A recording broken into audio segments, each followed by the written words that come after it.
Hello and welcome to Sidetracked Talk Show. Tonight's guest, Clint Cohen.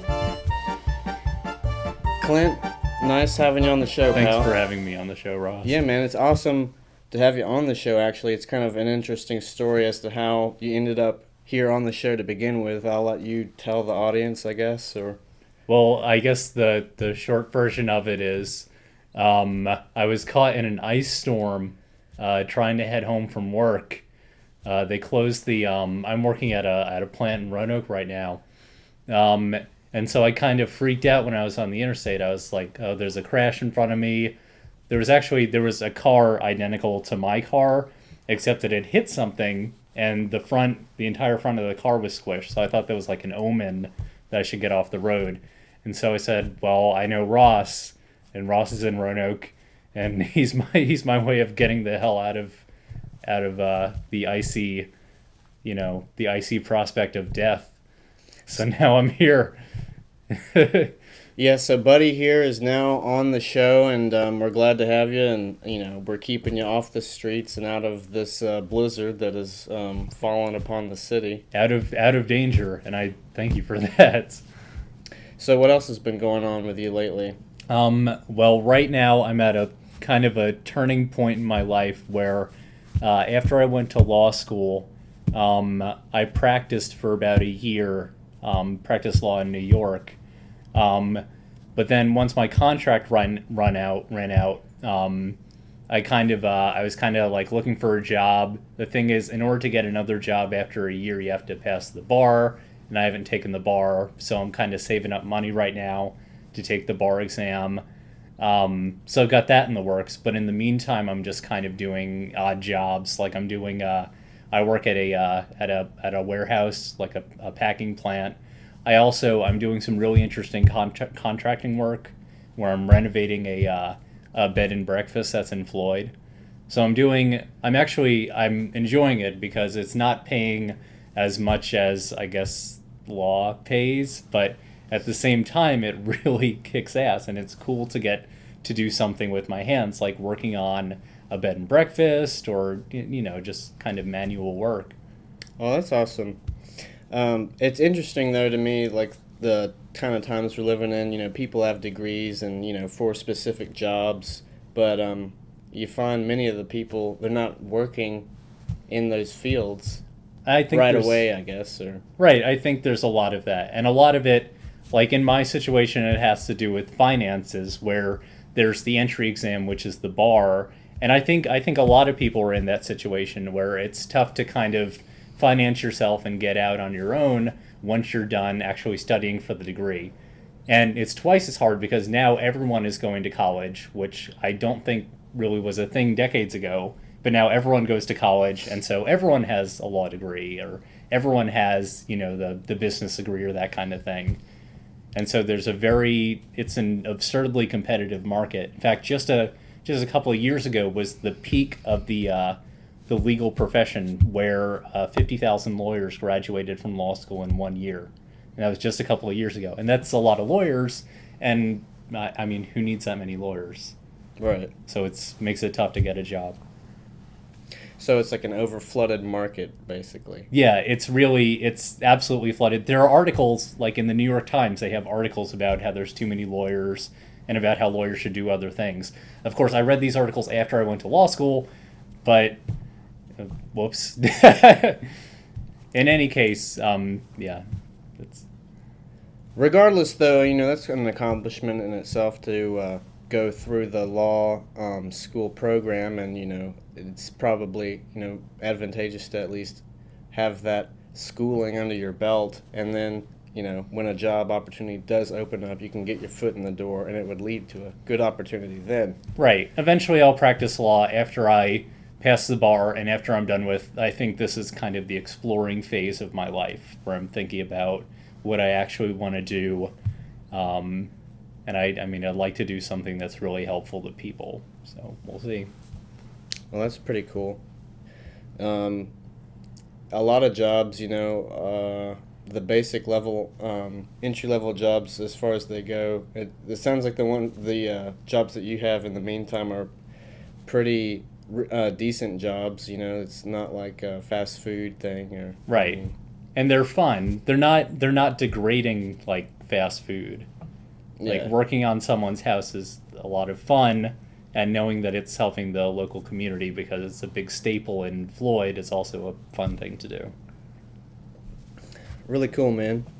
And I just want to reiterate how I really appreciate you being on the talk show. We've had a plethora of guests, and you know, I want to keep having guests. And of all the guests that could arrive unexpectedly to the show's doorstep, you know, I've got high regard for Clint Cohen.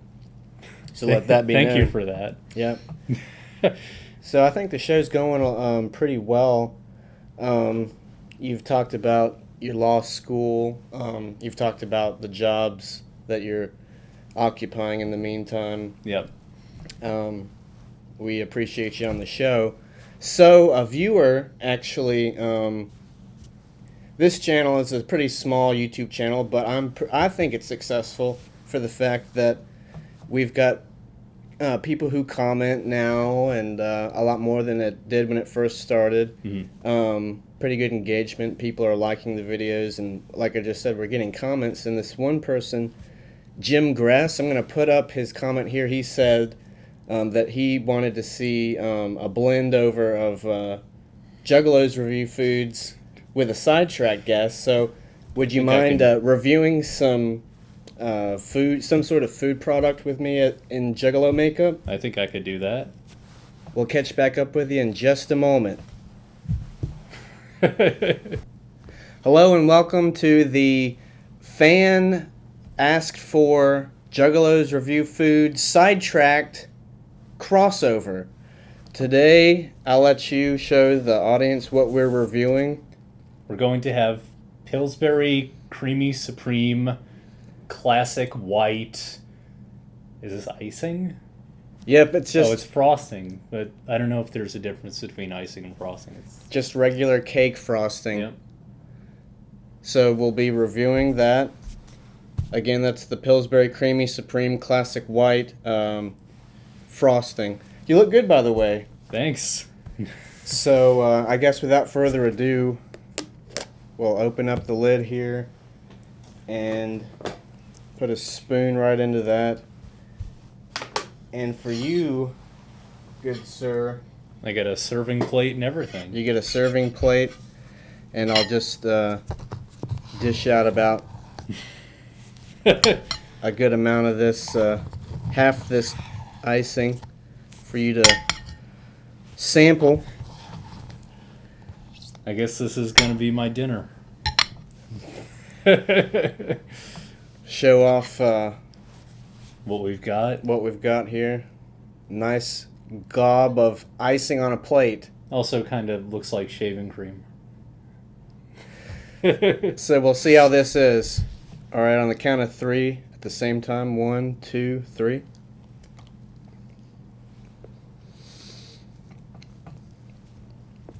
That's not that bad.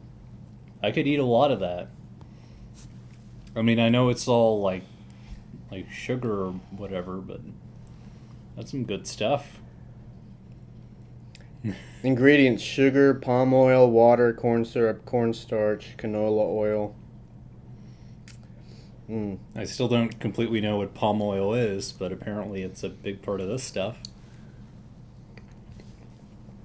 Also on the show, a prerequisite for the Juggalo's Review Foods, you have to eat the entire dish. Okay. This point has been reinforced over the course of the episodes. Here goes.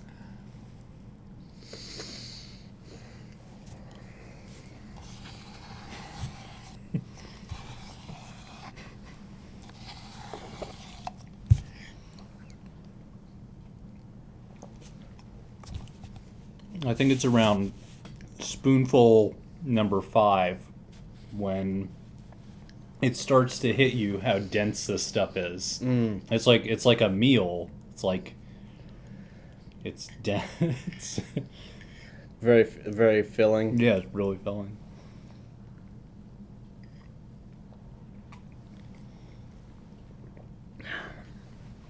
So what would you rate it? On a scale On a of scale of 1 1 to to 10 10. for taste. Well, that's the thing is I think the first couple of bites for taste, you're at a solid 8 out of 10, 9 out of 10.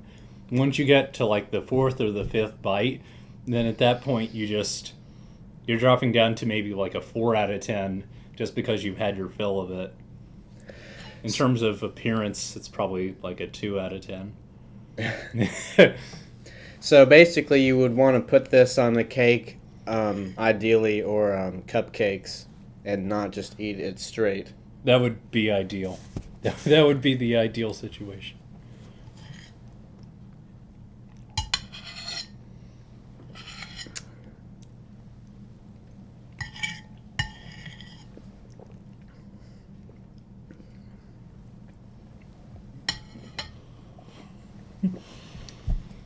Wow. It's a lot, right?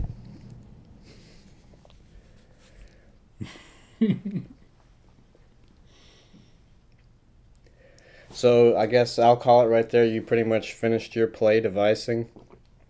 I've downed my can, so Wow. That's a lot of icing, man. yeah.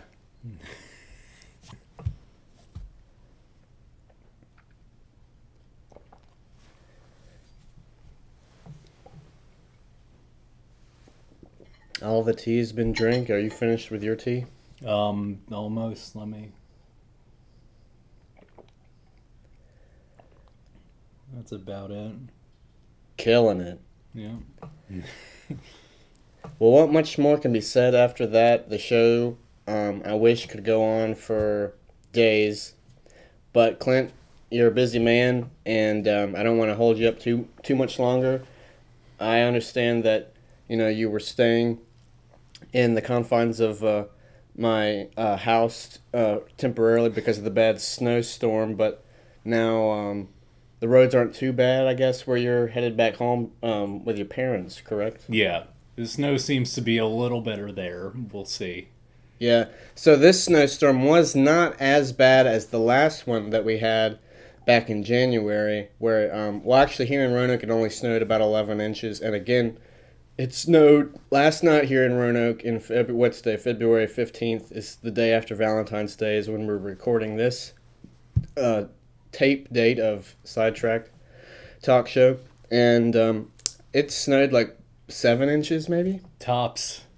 Yeah, not as Maybe 5 inches. yeah. So it's not really that bad, but the ground is covered with snow. But before the sun sets and it's dark, I don't want to keep you. Basically, I'm just trying to tell you, thanks again so much for coming on the show. My pleasure. Thanks for inviting me on. Yeah, man, and I hope to see you again sometime in the relatively near future. And I wish you safe travels back home. All right. Thank you. Thanks. You can exit through that way, and Okay. we'll have our chauffeur show you out, because the show is just doing so well. It has a chauffeur, and you got a cab driver. So Oh. see you next time, All pal. right.